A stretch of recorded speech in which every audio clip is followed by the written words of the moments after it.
ایک 8 سال کا بچہ مسجد کے ایک طرف کونے میں اپنی چھوٹی بہن کے ساتھ بیٹھا ہاتھ اٹھا کر اللہ پاک سے نہ جانے کیا مانگ رہا تھا۔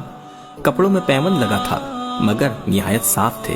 اس کے ننھے ننھے سے گال آنسوؤں سے بھیگ چکے تھے۔ بہت سے لوگ اس کی طرف متوجہ تھے اور وہ بالکل ہی بے خبر اللہ پاک سے باتوں میں لگا ہوا تھا۔ جیسے ہی وہ اٹھا، ایک اجنبی نے بڑھ کر اس کا ننھا سا ہاتھ پکڑا اور پوچھا، اللہ پاک سے کیا مانگ رہے ہو؟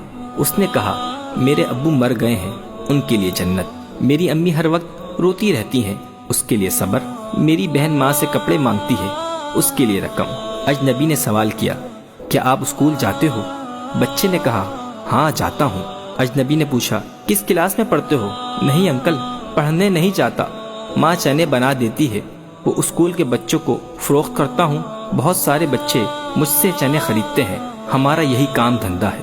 بچے کا ایک ایک لفظ میری روح میں اتر رہا تھا۔ تمہارا کوئی رشتہ دار؟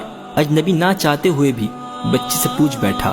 امی کہتی ہیں غریب کا کوئی رشتہ دار نہیں ہوتا۔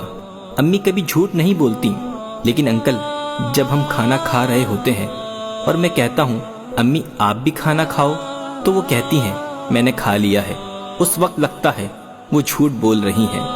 بیٹا اگر گھر کا خرچ مل جائے تو تم پڑھو گے؟ بچہ، بالکل نہیں، کیونکہ تعلیم حاصل کرنے والے غریبوں سے نفرت کرتے ہیں۔ ہمیں کسی پڑھے ہوئے نے کبھی نہیں پوچھا، پاس سے گزر جاتے ہیں۔ اجنبی حیران بھی تھا اور پریشان بھی۔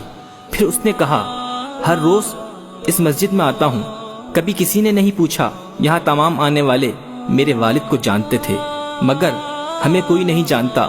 بچہ زور زور سے رونے لگا۔ انکل جب باپ مر جاتا ہے تو سب اجنبی بن جاتے ہیں۔ میرے پاس بچے کے سوالوں کا کوئی جواب نہیں تھا۔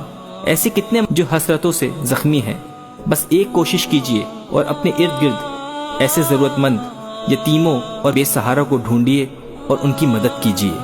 تصویر یا ویڈیو بھیجنے کی جگہ یہ میسج کم از کم 1 یا 2 گروپ میں ضرور شیئر کریں۔ خود میں اور آپ معاشرے میں تبدیلی لانے کی کوشش جاری رکھیں۔ جزاک اللہ۔